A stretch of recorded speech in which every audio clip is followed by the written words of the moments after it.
All right. I'm gonna clean this sucker up. Good old Harbor Freight chop saw came in on the clutch. Did a good job. Cut this motherfucker.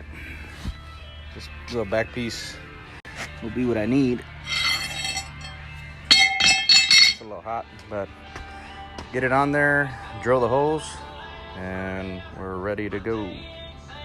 All right, guys, so I got this cross member off of a second gen, the frame that I had. So my idea behind this is I hit up the drive shaft spot where I get my shafts from, and he told me that this is the carrier bearing that they use. So everybody, drive shaft shop's gonna use a different carrier bearing. Cut this plate here. The idea behind it is to weld it, and then I have two holes on this side that I'm gonna plug weld. If you can see there, where am I at? I got the shadow. There's one there, two there, 3 and 4. So the idea is weld it here, get a nice clean weld, buzz this, buzz all these corners, and then you can see here I marked it with chalk. That's where it's going to bolt to. I can slide the bolts in under here, nuts or bolts, and tighten it up. So that's the idea. Real quick, I thought in my head. So now we come on down to the drill press, and we'll set it up, and we'll get going.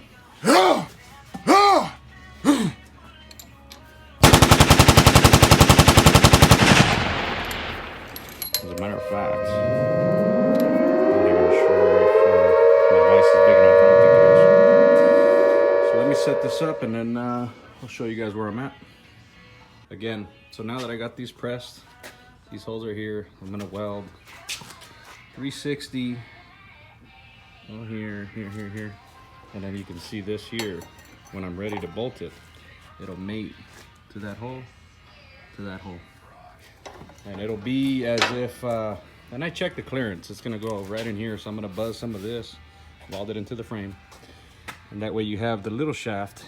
It's gonna run from here to about here, and then the gas tank clearance is here, so I can't go further back. And then the big shaft will go from here to the rear axle.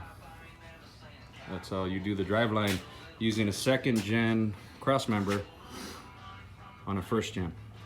Now, if you have a first gen cross member, go ahead and use it. I didn't. So I'm the kind of guy that just builds stuff with what I got. I don't throw anything away, and I always make good use out of it. So this will work. This will work just fine. Actually, on the original Cummins build that I did, so many people love and enjoy, I actually use a 69 Nova transmission cross member that I modified. And I mean, you can even tell here the prior builder on this is not factory, these welds, so they even modified that. So modifications are good if you do them right. A lot of nerds that say, oh, it's not original. Well, yeah, nothing is. These trucks were never originally built. So when you're building a crew cab, long bed, Cummins, 12 valve, diesel, they were never made. So it's up to guys like me and many others out there that build them, and have fun while you're doing it. That's it, over and out. You want to build something, go ahead and do it. All right, so now it's all welded in. You got 360, you got the butt welds. Got butt welds up here, 1, 2, 3, 4. The underside is completely welded. See, wraps all the way around. Same thing on that side. That'll be it. I mocked up the carrier bearing right under here. Matched up perfect with the drive shaft. So should be good. That's it.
taking a little break.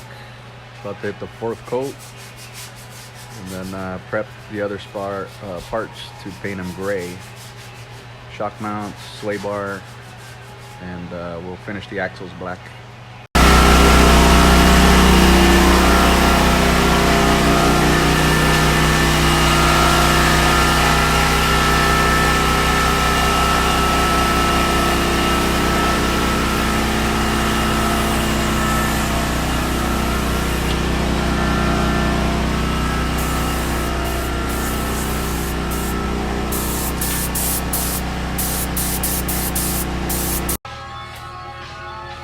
Frame's all done. Transmission's nice and silver. Frame's all done. Rear axles done. Front axle. Can I get it done? Done. Faux show. Sway bar, battery tray, rear shackles, fender wells, shock mounts, front and rear, turbo intercoolers. Everything's painted. We'll reassemble next week, and we're picking up the Atlas leafs next week. So I have new leaf springs. We'll reassemble. Ordered the red paint. We're gonna start painting the bottom of that cab. Start painting the bottom portion. It's gonna be red and white, old school, two-tone, and it's gonna look good. We'll reassemble the cab and start putting this back together.